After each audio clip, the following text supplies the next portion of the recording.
Hello बच्चों, let's read this question. The question says both statement first and statement second are correct. Option second, both statement first and statement second are incorrect.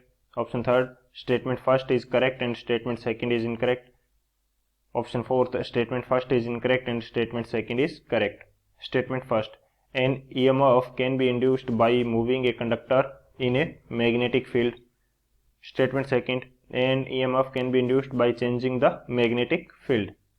तो इस question के अंदर में क्या दे रखा है, दो स्टेटमेंट दे रखे हैं, उनके अकॉर्डिंग हमें करेक्ट ऑप्शन चूज करना है। तो स्टेटमेंट फर्स्ट के अंदर हमें देखा है कि एक ईएमएफ इंड्यूस होगा यदि हम किसी कंडक्टर को मूव करवाते हैं मैग्नेटिक फील्ड के अंदर।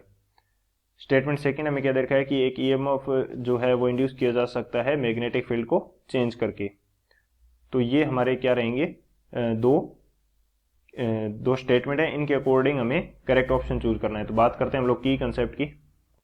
तो की कंसेप्ट की यदि बात की जाए इस क्वेश्चन की, तो क्या की कंसेप्ट यूज होगा और वो हम देख लेते हैं यहाँ पे।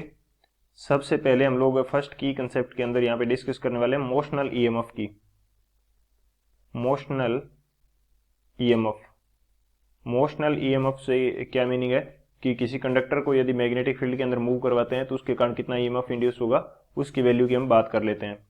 तो ये हमारे पास ईएमएफ जिसको हम रिप्रेजेंट कर देते हैं ई से, तो इसकी वैल्यू क्या होती है, ईएमएफ ई की वैल्यू हमारे पास रहती है बी और एल क्रॉस वी, ये वैल्यू हमारे पास रहती है।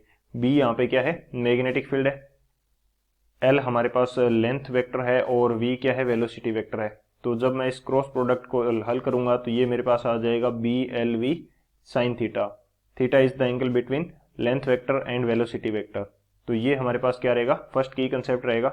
सेकेंड हमारे पास क्या है कि जो ईएमएफ ई है वो मैग्नेटिक फील्ड के कारण चेंज के कारण किस प्रकार से जनरेट होगा, वो होता है हमारे पास D phi by D T. Basically ये minus D phi by D T होता है, क्योंकि इंड्यूस्ड ईएमएफ उस रीजन का अपोज करता है जिसके कारण ये इंड्यूस हो रहा है।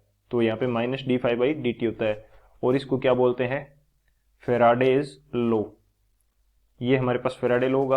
और जो फाई होता है वो क्या होता है, बी ए कोस थीटा, जहां पे थीटा क्या है, angle between area vector and magnetic field vector.